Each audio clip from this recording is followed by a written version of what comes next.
Okay mga kaibigan, magandang araw po sa inyong lahat. Ayan, sa lahat po ng ating mga followers, subscribers dito sa ating YouTube channel at sa aking Facebook page, Benny Andayo Official Account.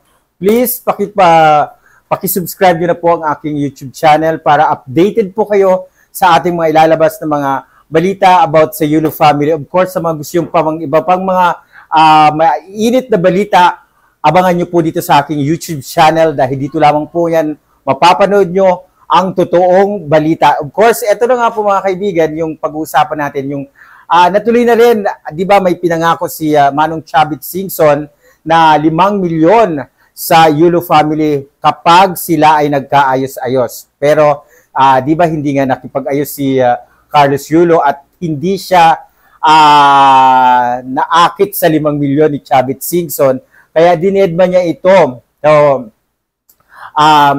ang nangyari, syempre, walang 5 milyon. Pero, ang gumawa ng paraan si Manong Chavit na pinatawag pa rin ang Yulo family. Sila Angelica, si Mark Andrew Yulo, si Eldro, si yung panganay, si Jeriel, at si yung bunso na babae, di ba?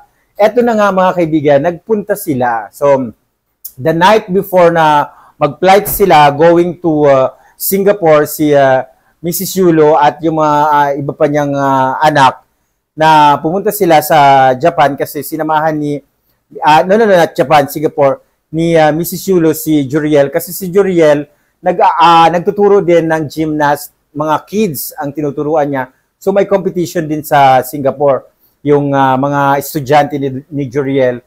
Ito yung panganay ni Angelica Yulo. Kaya sinamahan ni Mrs. Yulo si Jeriel papuntang Singapore. At sumama na rin yung iba pa nilang, yung tita nila at kung sino pa yung kasama nila, yung friend nila at yung apo ni Mrs. Yulo. At ito na nga, pinatawag sila the night before na lumipad sila patungong Singapore ni Chavit Singson. At ito na, magandang balita dahil iniabot na sa kanila ang 1 milyon. Di ba? Ang pangako ni Chavit Singson ay 5 milyon, di ba? Pero ang naiabot lamang ay 1 milyon kina Mrs. Yulo and sa family. Wala, minus Carlos Yulo. Pero kung nagkataon na talagang nagkaayos sila, nagkabati-bati sila, okay sila, ay cold cash na ibibigay ni Chavit Singson ang 5 milyon na halaga. Cash talaga. Iniabot. Andiyan sa picture, tingnan niyo sa picture, di ba? Ang ganda tingnan sana kung kumpleto sila. Dahil andyan si Eliza, si Eldro, andyan si Mark Andrew Yulo, andyan si Jeriel. Of course, ang tumanggap ng pera ay si Angelica Yulo. Maganda sana kung kumpleto sila at dahil kumpleto din ang 5 milyong pesos na ibibigay ni Chavit Singson. So, ang laki ng nawala, di ba? Ang laki ng halaga ang lumipad, di ba? Pera na, naging bato pa. Dahil nga sa, alam nyo, minsan yung pride lang pero hindi nakakain. Pero kapag binaba mo yung pride na yan, minsan may malaking magandang epekto din. Kasi pag binababa natin yung pride natin, lahat nagiging maayos at tuloy-tuloy ang pagtakbo ng ating buhay. Kasi yung iba na ma-pride, yung iba na ayaw ibaba ang pride nila tulad ditong si Carlos Yulo, tingnan mo, ayan, hindi tuloy 5 milyon, kundi 1 milyon lang natanggap. Pero, malaki, sabi nga ni Mrs. Yulo, malaking halaga na po para sa kanila ang 1 milyon na halaga na ibibigay ni Manong Chavit Singson. Oo nga naman, saan mo kamay ng Diyos hahanapin nyo at kukunin ang 5 milyon, ang 1 milyon na yan?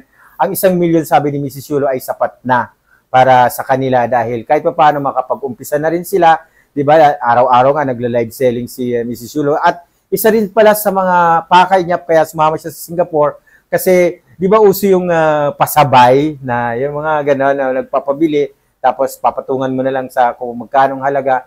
Parang gano'n, isa rin yun sa purpose niya kasi at mamimili siya ng mga products din na pwede rin niyang i-online sa kanyang online selling. So, di ba, double purpose yun at magandang idea dahil isa yun sa mga pinagkakakitaan din ni Mrs. Yulo. At tuwang-tuwa ako dahil si Mrs. Yulo ay very transparent. Sabi nga niya, sabi ko, ano, pwede ba itong ilabas? Sabi niya, inilabas na nila, wala namang problema sa amin. So, okay lang. Sabi ko, kasi baka, ano, di ba, may mag-react ng mga bashers. Eh, di ba, sino ba pwedeng, sino ba ang gustong tumanggi dyan sa 5 milyon na yan? 5 milyon na yan, eh, gusto mong matulad din kay Carlos Yulo na mawala ang 5 milyon, eh meron ng 1 milyon, mawawala ulit, di ba? Nawala na nga 5 milyon, mawawala pa ang 1 milyon. So, tanggapin na, di ba? Pero sana, ay, sinasabi natin, kung naging maayos, naging maganda ang takbo ng pagkapanalo ni Carlos, eh, sigurado lahat happy. Happy ang mga kapatid, happy ang mga pamangkin, happy ang mga magulang, ang mga lola, at lahat ng mga kapitbahay, happy sana kung si Carlos Yulo ay ibinabalang niya ang kanyang pride. Diba? Isa yan sa mga tinitingnan natin na isang bagay na kung bakit hindi natuloy ang pagbibigay ni Chavit Singson ng 5 milyong peso. Yan, di ba? Pesos sa pamilya ni Carlos Yulo, of course. Pero tama, pero nagpapasalamat pa rin ako kay Manong Chavit, of course.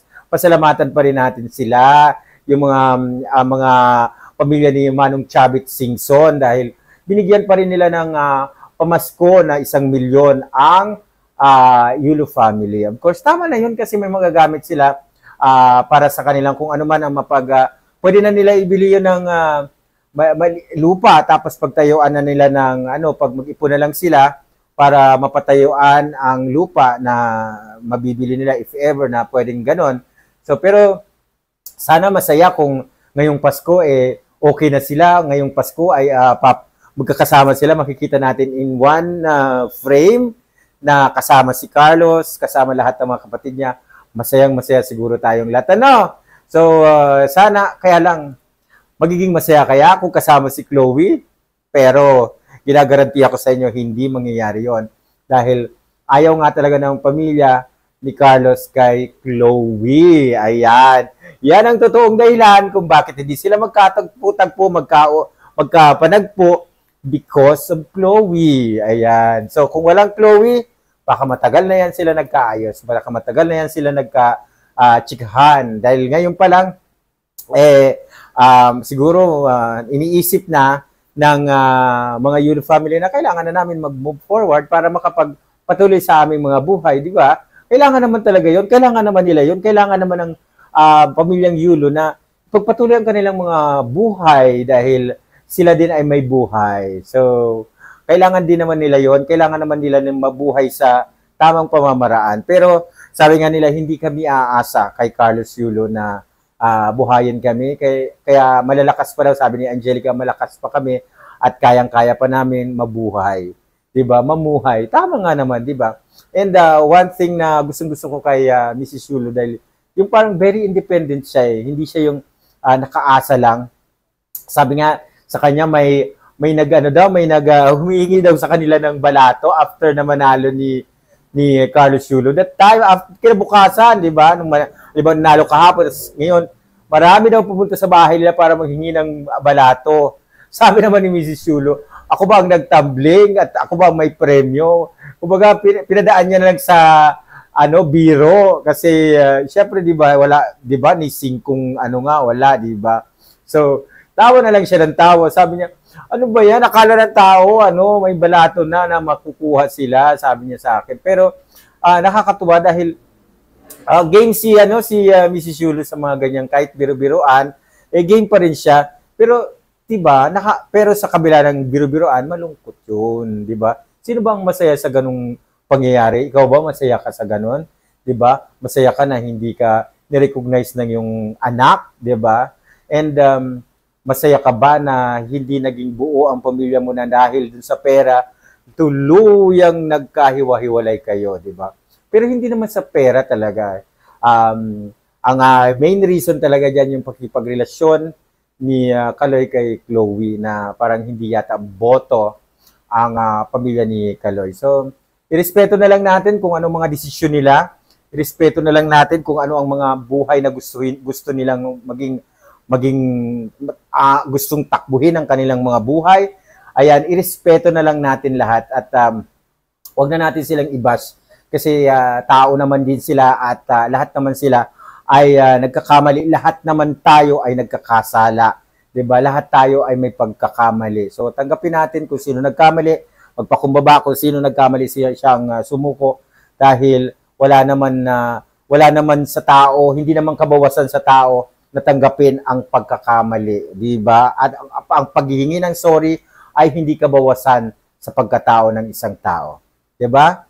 So, yun lang mga kaibigan at sa hindi pa nakapag-subscribe sa aking YouTube channel, again, may another revelation ulit tayo sa susunod nating vlog. Sana updated kayo para lagi kayong nandito, lagi kayong pasok sa mga balitang binibigay natin sa inyo dahil dito lamang ang totoo at tunay na balita na inyong mapapanood. Huwag kayong manunood sa mga chika-chika ha.